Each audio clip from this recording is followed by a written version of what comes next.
Very excited to talk to you all. This is such like a heartfelt, fun film.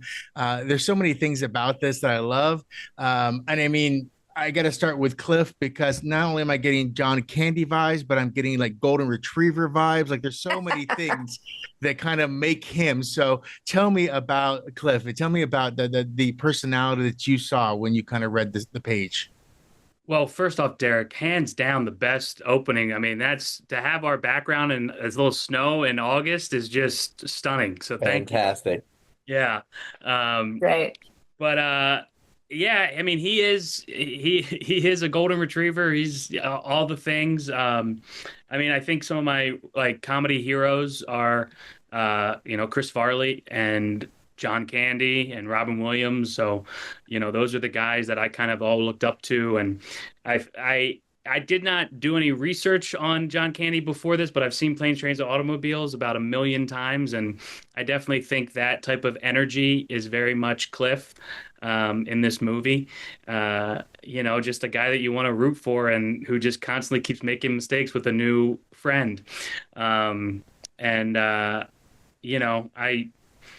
it's definitely a big part of me is I'm constantly considered a golden retriever, I guess, or like my dog is a terrier, corgi Westie mix, and he's kind of got that energy too. So, and he's named Murray after Bill Murray. So, yeah. Well, his comedy aspirations say a lot too. In this day and age, a lot of people want to be sketch comedians or comedians, stand-ups, or have their own podcasts as well. So it's very relatable too. If I can ask, Liz, about Dr.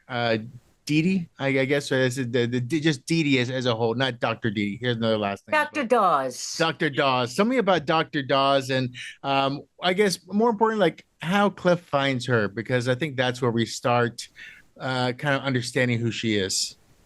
Well, Cliff has a dental accident on Christmas Eve, and I'm the only dentist that picks up the phone that can help him. So why do I pick up the phone on Christmas Day or Christmas Eve? Because I'm in kind of pain and I'm a workaholic and I need distraction myself. So I go in there and try to fix his face, which I do. And I end up fixing quite a few other things as well.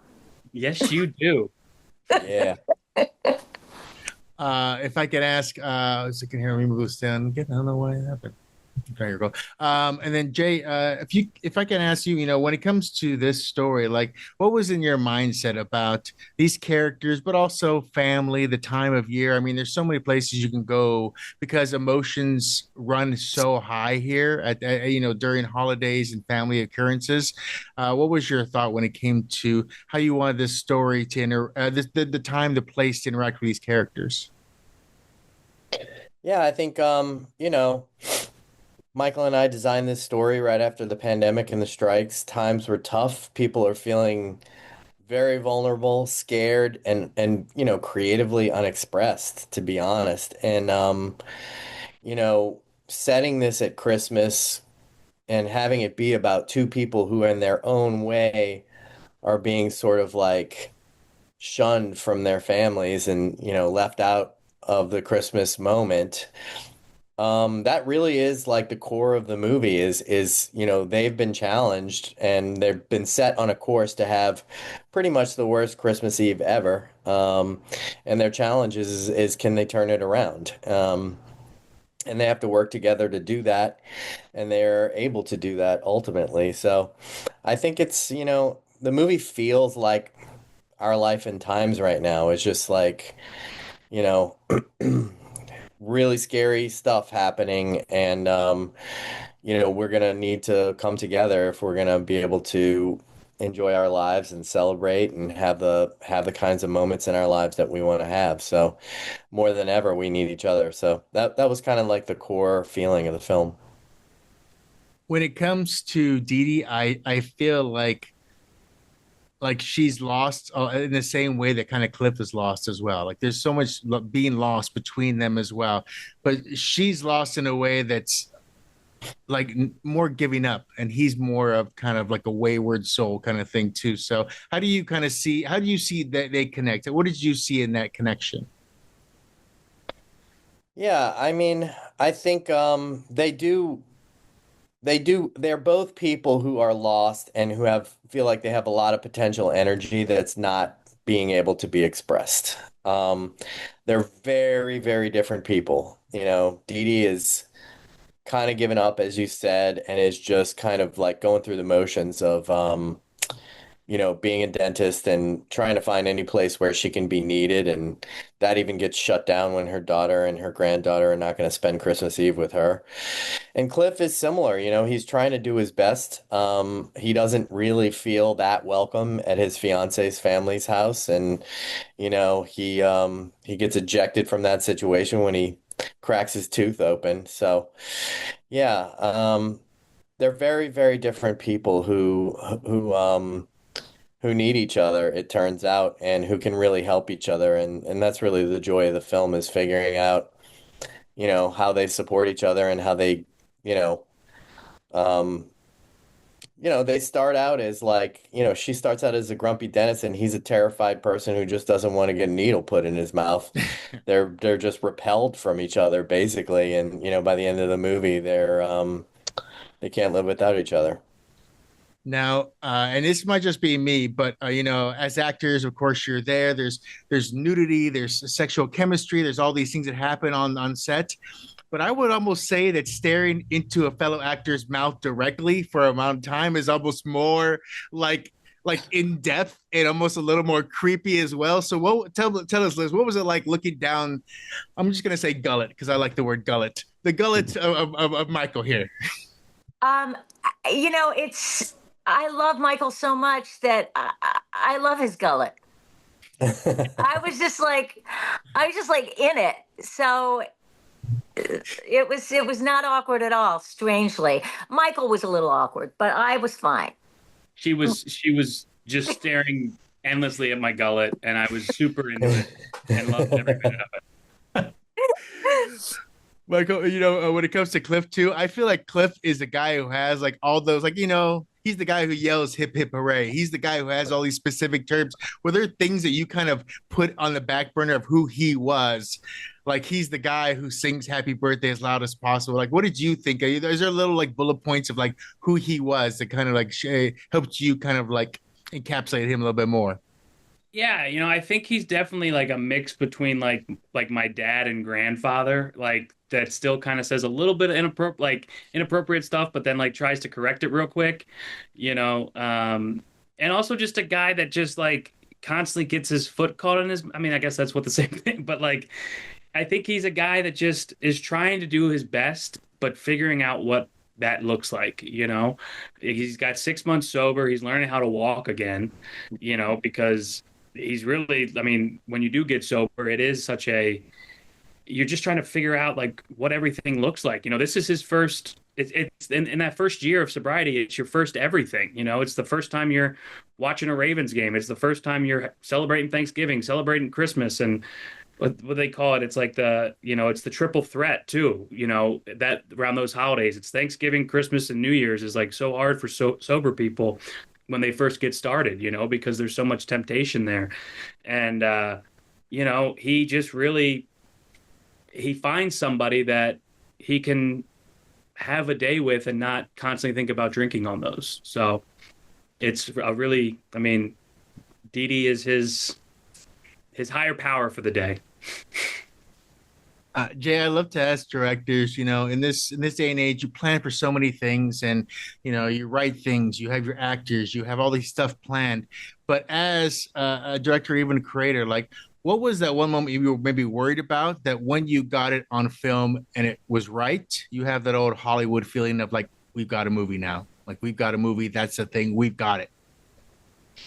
Yeah, I mean, I would say two moments. The first scene that we shot was the tow lot scene, which Michael and I sort of refer to as like a mini heist movie, him trying to get his shitty Cadillac out of a tow lot because it's closed on Christmas.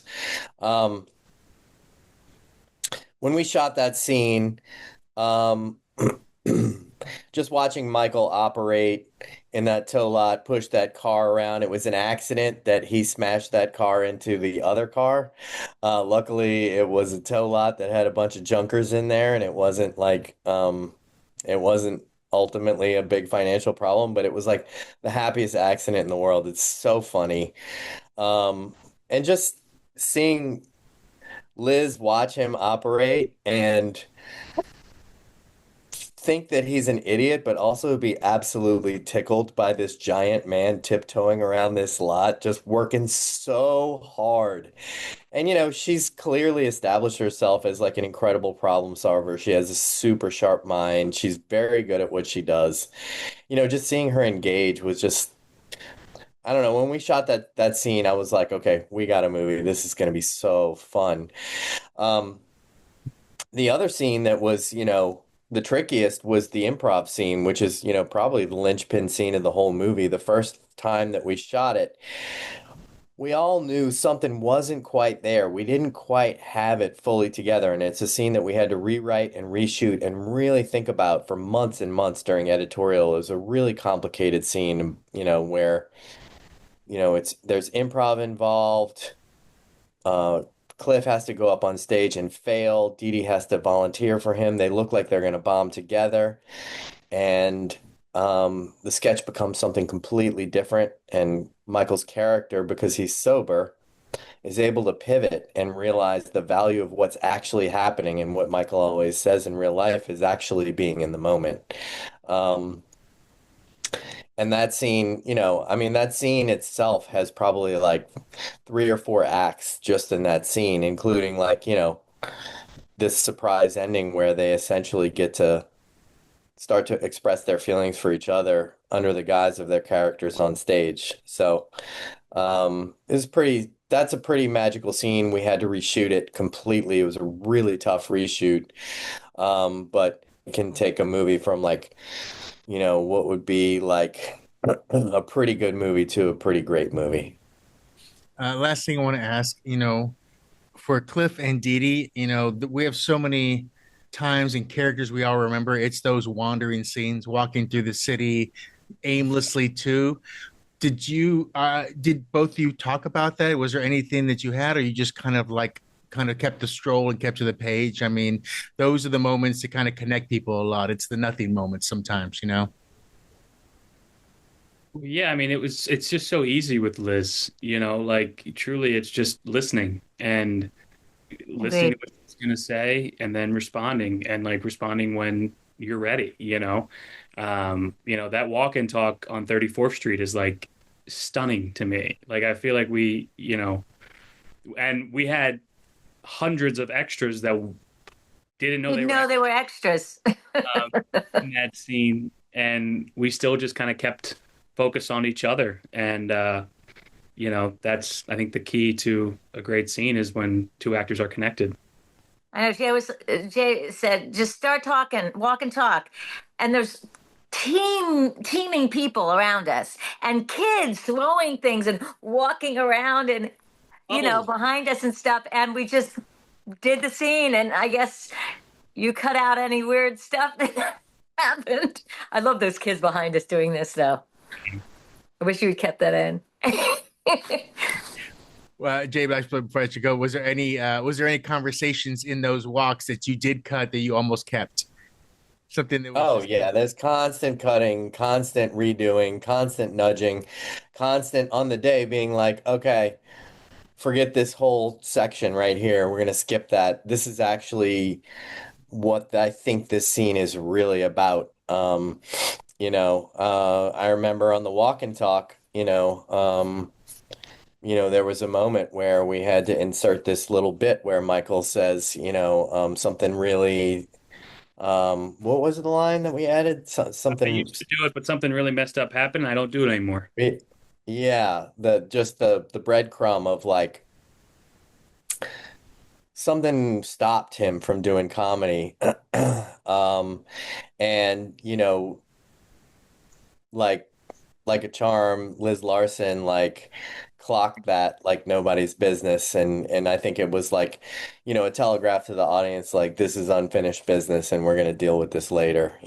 That kind of stuff was happening all the time. Just kind of listening to them, watching them, uh, you know, trying to listen to the movie that we were making at the time to make it as good as it could be. Fantastic. Well, I have to let you go. I absolutely love this movie, but I have so much thought for it and so much heart in it too. And like I said, I mean, anyone who doesn't see the John Candy, the planes, trains kind of feel, that kind of there's so many different connections there. So I definitely enjoy it, and I'm definitely going to talk about it. And outside of that, hope everyone in your world is happy and healthy. Be good.